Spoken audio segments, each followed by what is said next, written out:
कुतोऽपि स्तवंस्तस्य यशस्त्रिषण्णां वन्दे गुरुश्रीचरणारविन्दम् आजानुलम्बितभुजौ कनकावदातौ संकीर्तनैकपितरौ कमलायताक्षौ विश्वम्भरौ द्विजवरौ जुगधर्मपालौ वन्दे जगत्प्रियकरौ करुणावतारौ नमस्त्रिकालसत्ताय जगन्नाथसुताय च सवृत्ताय सपुत्राय सकलत्राय ते नमः। बर्हापीराभिरामं मृगमदतिलकं कुण्डलाक्रान्तकण्डं कन्याक्षं कम्बुकण्ठं स्मितसुभगमुखं स्वाधरेणस्तवेन श्यामं शान्तं त्रिभङ्गं रविकरवसनं भूषितं वैजयन्तं वन्दे वृन्दावनस्थं युवतिशतवृतं ब्रह्मरूपादवीशं तप्तकाञ्चन गौराङ्गी राधे वृन्दावनेश्वरी वृषभानुसुते देवी त्वां नमामि हरिप्रिये। मूकां करोति वाचालं पङ्गुं लङ्घयते गिरिं यत्कृपातमहं वन्दे परमानन्दमाधवं। वाञ्छाकल्पतरुभ्यश्च कृपासिन्धुभ्य एव च पतितानां पावनेभ्यो वैष्णवेभ्यो नमो नमः। हरिभक्तिपराजै च हरिनामपरायणा दुर्वृत्ता वा सुवृत्ता वा तेषां नित्यं नमो नमः। नमो धर्माय महते नमो कृष्णाय वेधसे ब्राह्मणेभ्यो नमस्कृत्य धर्मान् वक्षे सनातनान् नारायणं नमस्कृत्य नरं चैव नरोत्तमम् देवीं सरस्वतीं व्यासं ततो जयमुदीरये। जय रूप सनातन भट्ट रघुनाथ শ্রীজীব গোপাল ভট্টদাস রঘুনাথ। এই ছয় গোসাইয়ের করি চরণ বন্দন, যাহা হইতে বিঘ্ননাশয় ইষ্ট পূরণ। দুর্গমে পথিমেন্দ্রস্য স্থলপাদগতির্মোহ সকৃপা যষ্ঠিদানেন সন্তঃ সন্ত্যবলম্বনम्।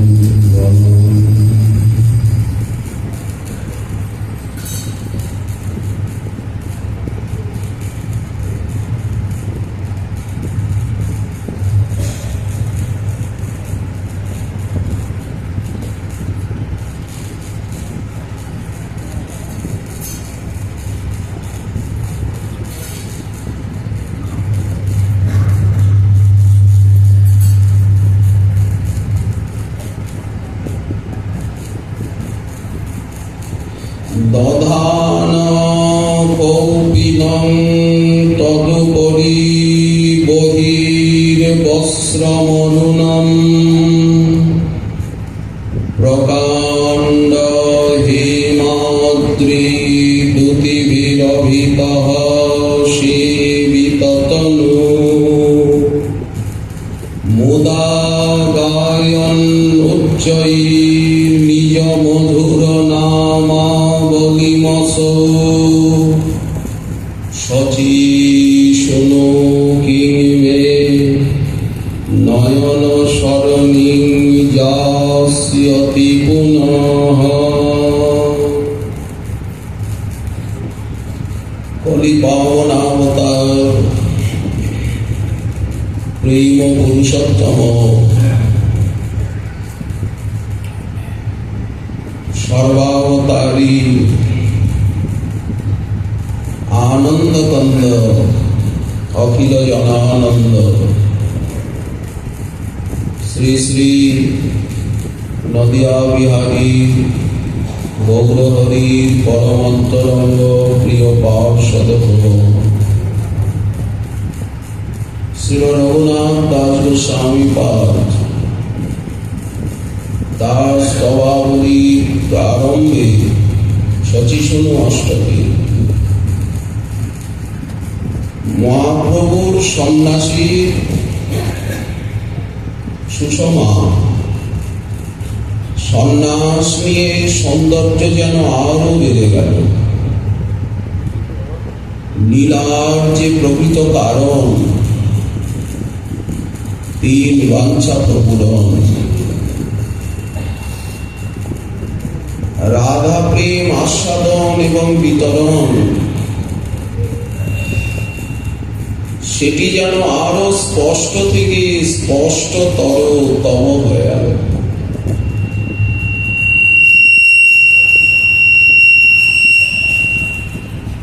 মহাপ্রভু সন্ন্যাস নিলেন, কিন্তু কেন? এটা তো আমরা বুঝেছি যে মহাপ্রভু অবতীর্ণ হলেন ধরাধামে, কিন্তু কি কারণে সেটা তো বোঝালেন উনি। কারা এসেছেন?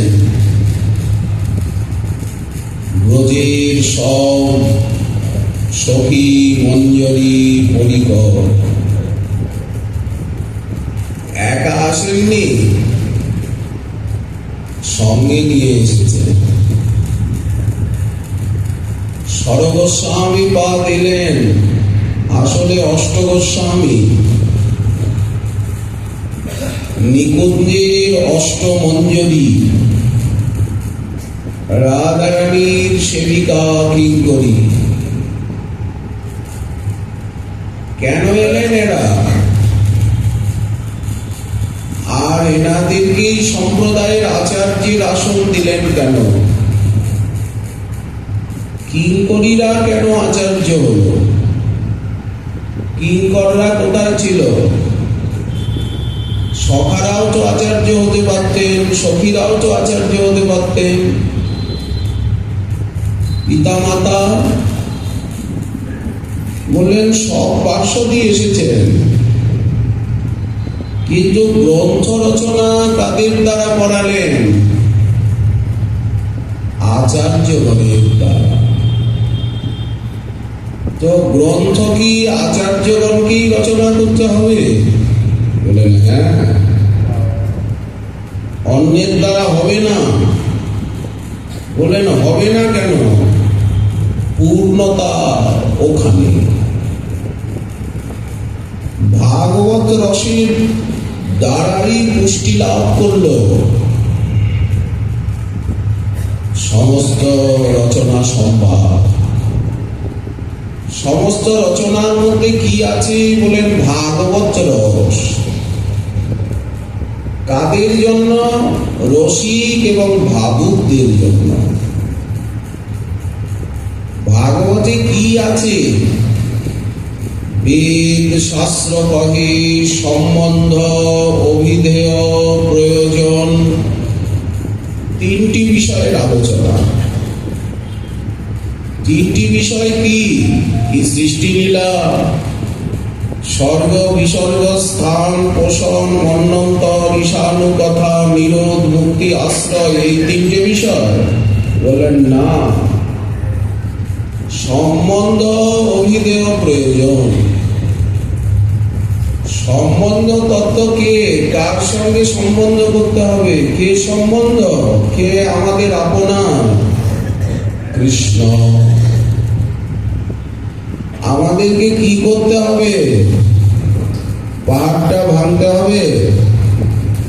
বললেন না, কৃষ্ণ ভক্তি।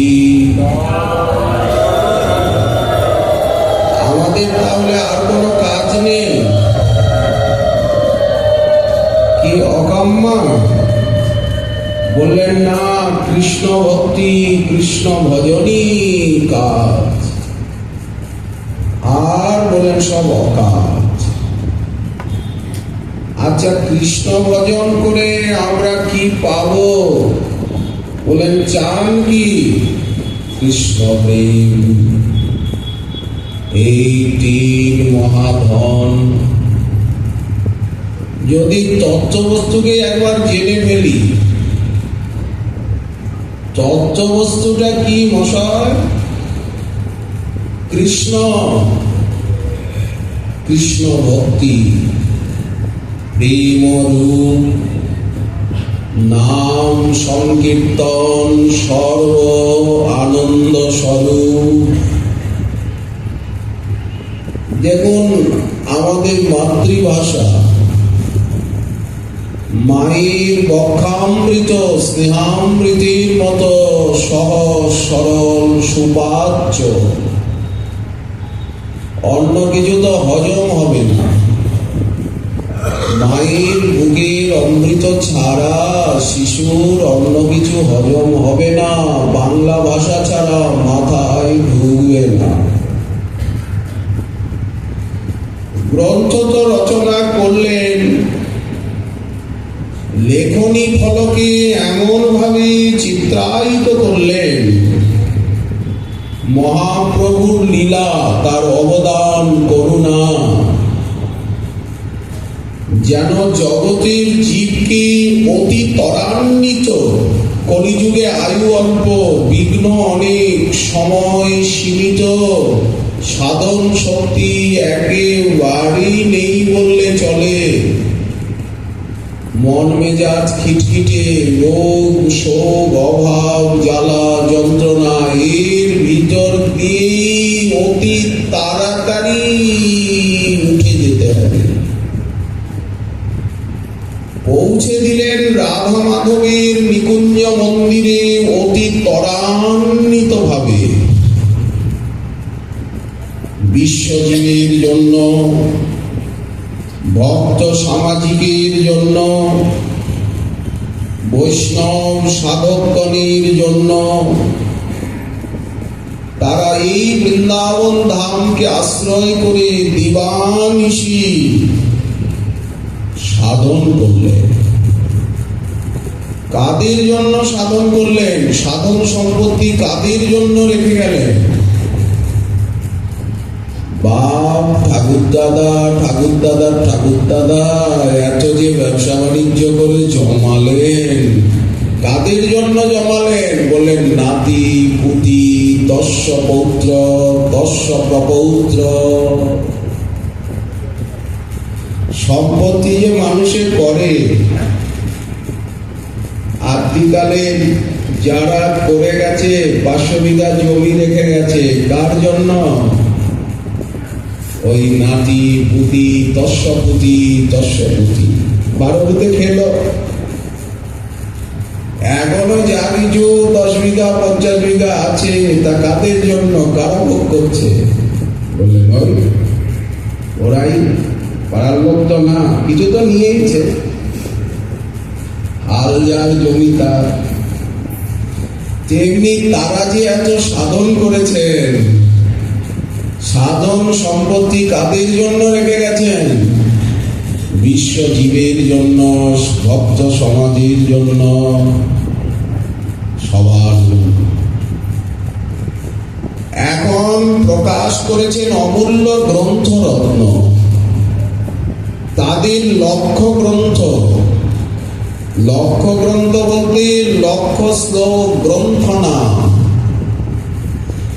ভক্তগণকে চরম লক্ষ্যে পৌঁছে দিয়েছে, ভবিষ্যতেও দেবে। কত করুণা তাদের! আমরা যদি তাদের গ্রন্থগুলো বুকে নিই, অধ্যয়ন করি, মনন করি, বর্ণন করি, অনুধাবন করি এবং তাদের সাধনার দিকে তাকাই, তাদের কৃপা কামনা করি, তো এই অবদানের সঙ্গে আমাদেরকে পরিচিত হতে হবে। তা না হলে কিন্তু আমাদের জন্ম ব্যর্থ। পাইয়া মনুষ্য জন্ম, যে না শুনে গৌর গুণ, হেন কেন জন্ম তার ব্যর্থ হইল, পাইয়া অমৃত ধ্বনি, অমৃতের সুরধ্বনিকে পেয়ে। এই যে এত গ্রন্থ আমি যদি অধ্যয়ন না করি, তো ঋষি ঋণ কি দিয়ে শোধ হবে, আচার্য ঋণ কি দিয়ে শোধ হবে? এই যে ঋষিগণের কাছে আমরা ঋণী, যদি তাদের গ্রন্থ অনুশীলন করি, তাদের আচার বিচারের অনুসরণ করি, তবেই ঋষি ঋণ শোধ হবে। মাতা পিতার সেবা করলে মাতৃঋণ পিতৃঋণ, জনতা জনার্দনের সেবা করলে নির্ঋণ, পশু পক্ষী আদির সেবা করলে ভূতঋণ, দেবতার সেবা করলে দেবঋণ। এই যে ঋণগুলোতে জর্জরিত, শাস্ত্র বললেন যিনি সর্বত্যাগ করে গোবিন্দের শরণ নিয়েছেন তার আর কোনো ঋণ নেই। কিন্তু শরণ নেওয়াটা তো চারটেখানি কথা নয়, মানসিক একাগ্রতা সহসা আসে না। তো ধীর পদক্ষেপে এগোতে হবে, সাধু সঙ্গী গ্রন্থানুশীলনে, মহাজনের আনুগত্য অনুসরণে ধীরে ধীরে পথ পরিষ্কার হবে। পাইয়া অমৃত ধ্বনি, পিয়ে বিষ গর্ত পানি। আচ্ছা, এখানে গঙ্গার জল বইছে স্বচ্ছ, আমি যদি নালার জলে মুখ ডোবাই, নালার জলে কারা মুখ ডোবায়?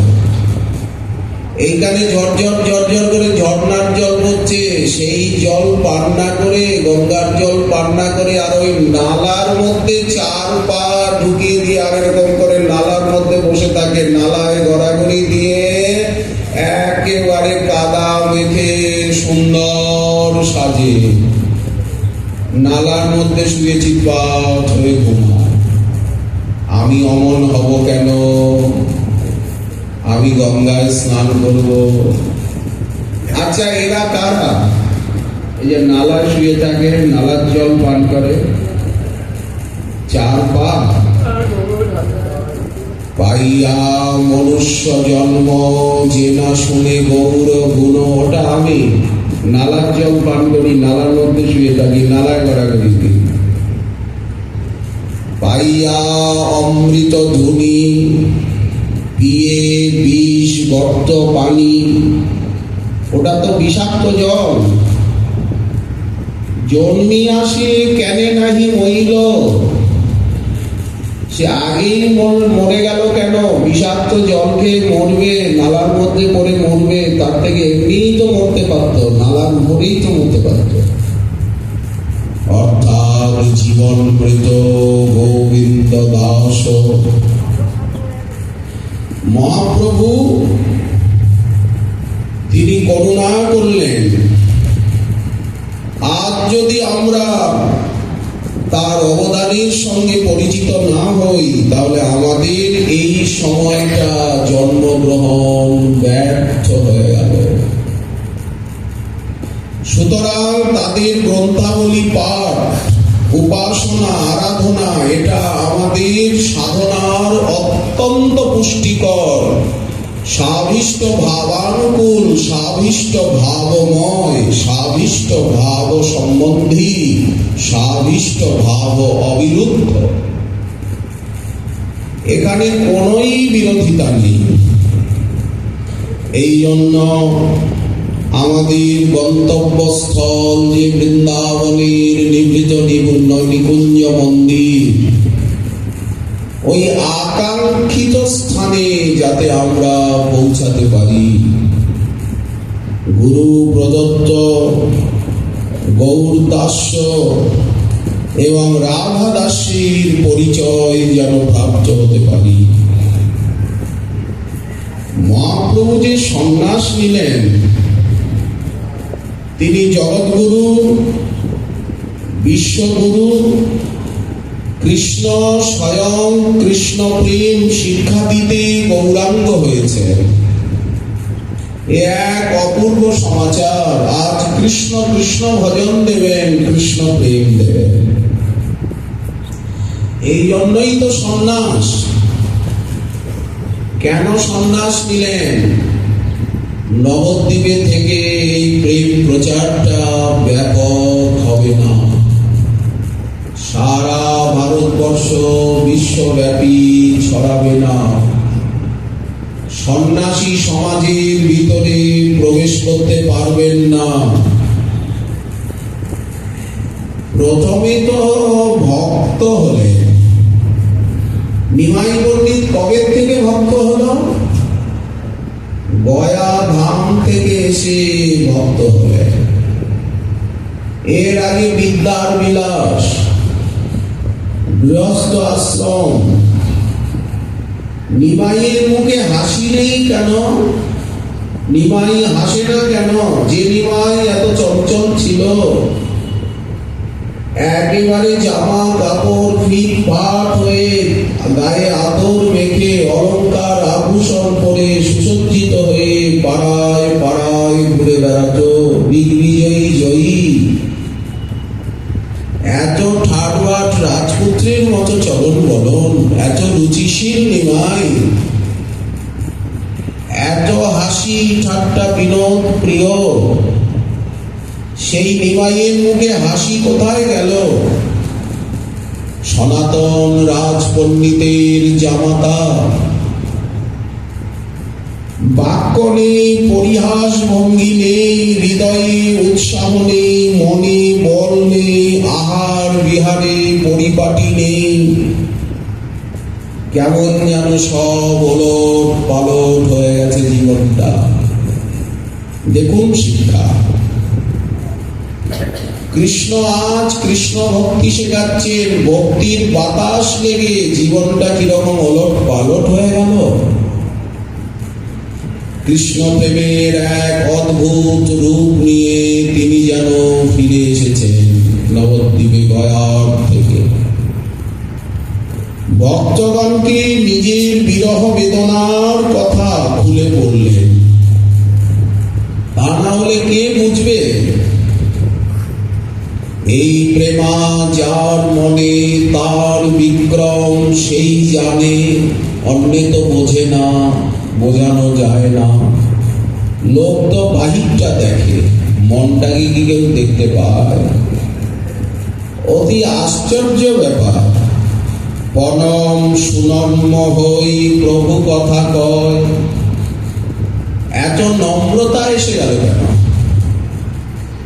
নিমাই পণ্ডিত রাস্তায় বেরোলে যদি কারো সঙ্গে দেখা হতো তাকে ছাড়তেন না। প্রশ্নে পরাজিত করবে, লাঞ্ছিত করবে, তবে ছাড়বে তাকে।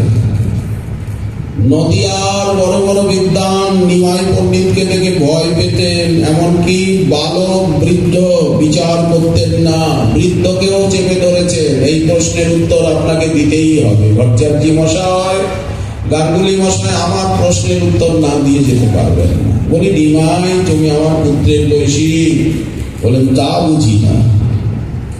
গঙ্গার ঘাটে ঘাটে শাস্ত্র যুদ্ধ, তর্ক যুদ্ধ।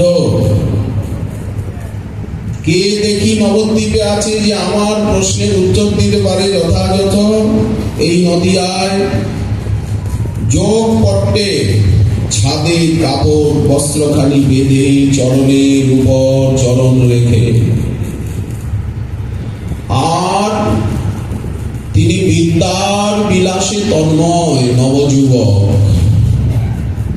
দিগ্বিজয়কে জয় করে গর্ব যেন আরো বেড়ে গিয়েছিল। কে আছে নদিয়ায়? প্রায় ক্ষণে ক্ষণে বলতেন, নবদ্বীপে কে আছে? আসুক, আমার ব্যাখ্যাটা খণ্ডন করুক, আমার সঙ্গে শাস্ত্রে আলোচনা করুক।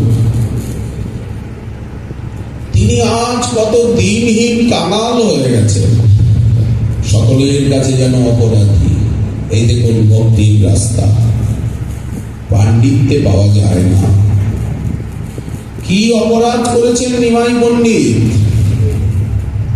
মায়ের সঙ্গেও প্রাণ খুলে কথা বলছেন না। রিয়াজি মনে মনে ভাবছেন, বিষ্ণুপ্রিয়া দেবী কতদিন পরে প্রাণবল্লভ এলেন, কত মান অভিমান, কত কথা বলবো তার সঙ্গে, কত কথা শুনবো তীর্থযাত্রার, কিন্তু কিছুই তো বলা হলো না, কিছুই তো শোনা হলো না।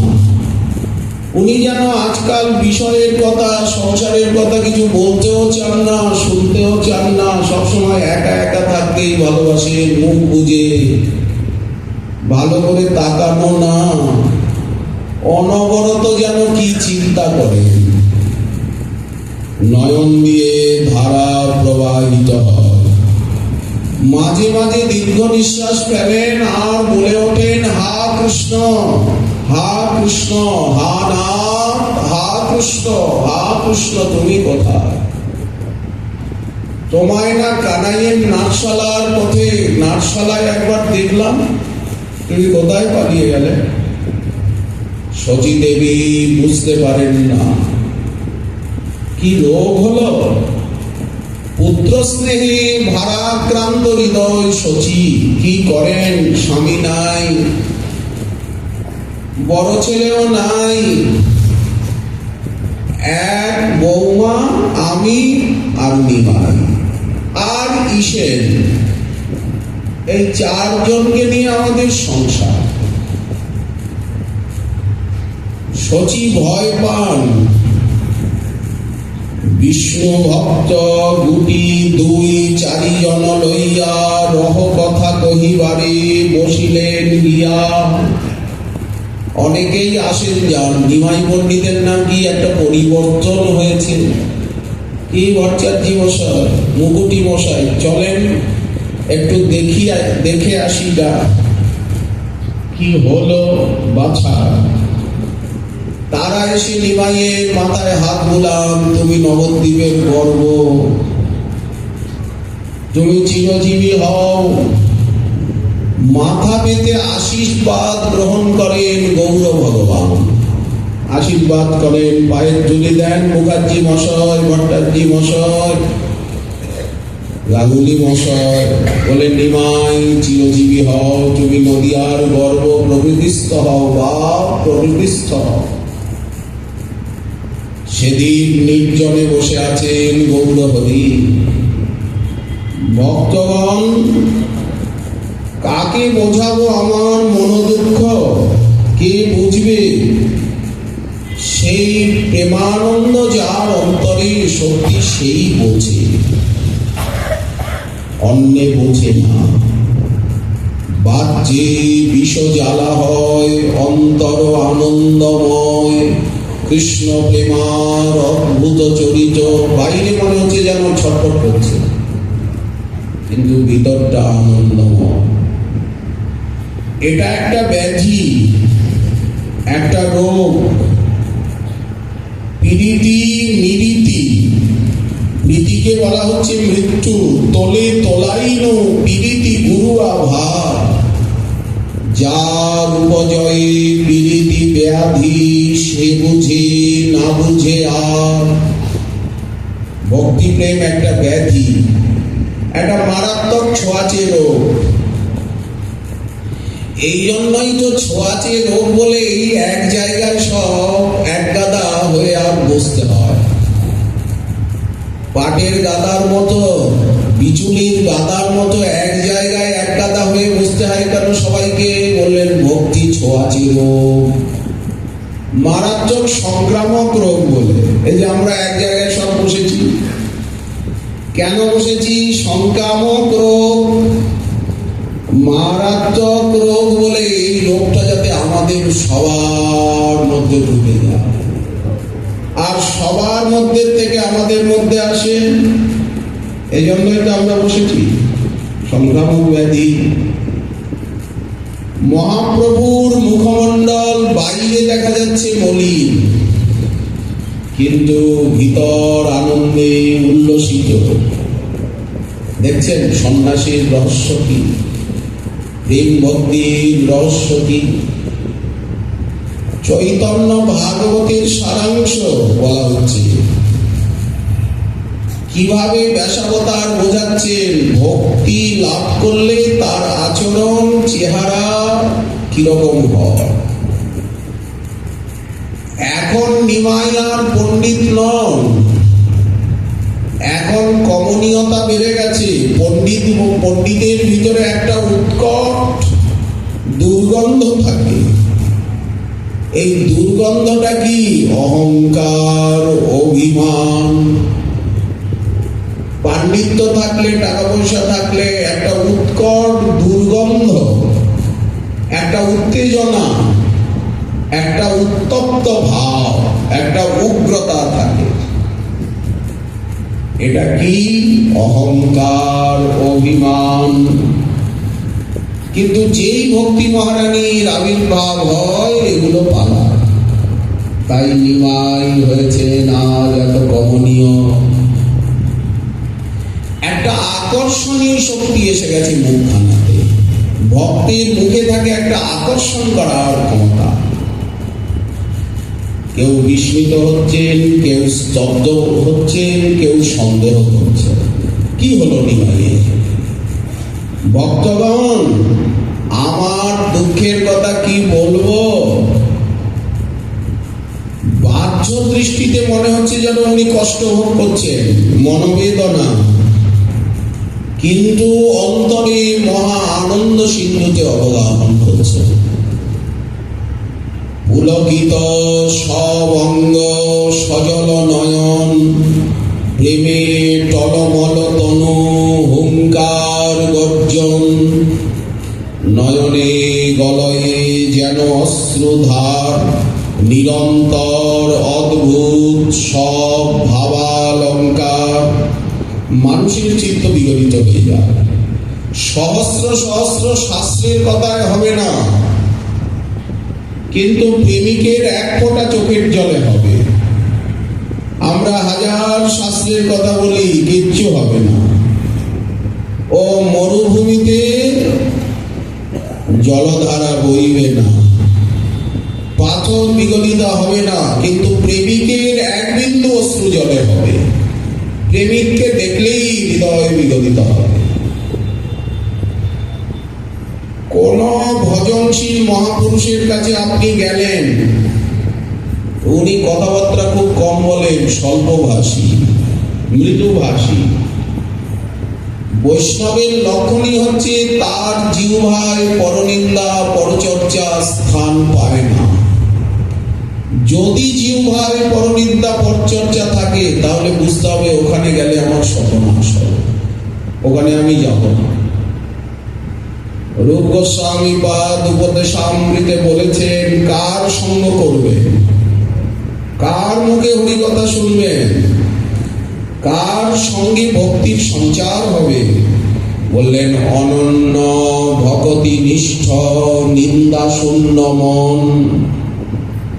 ভক্তি সাধনায় যিনি অনলস ভাবে লেগে আছেন, অনন্য ভক্তিতে নিষ্ঠা, কিন্তু মুখে কারো নিন্দা সমালোচনা নেই,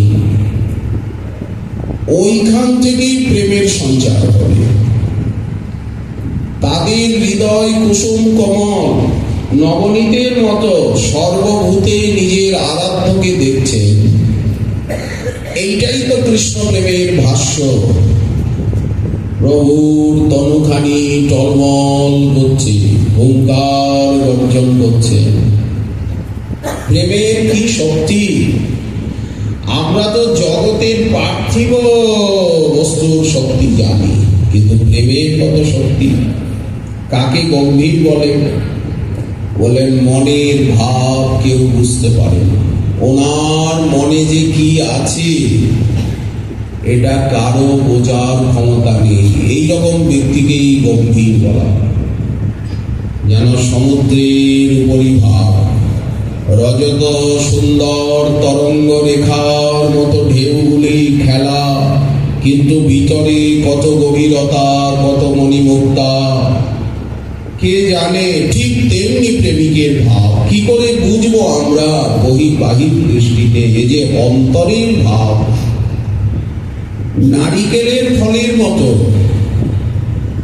বাহিরটা নিরস,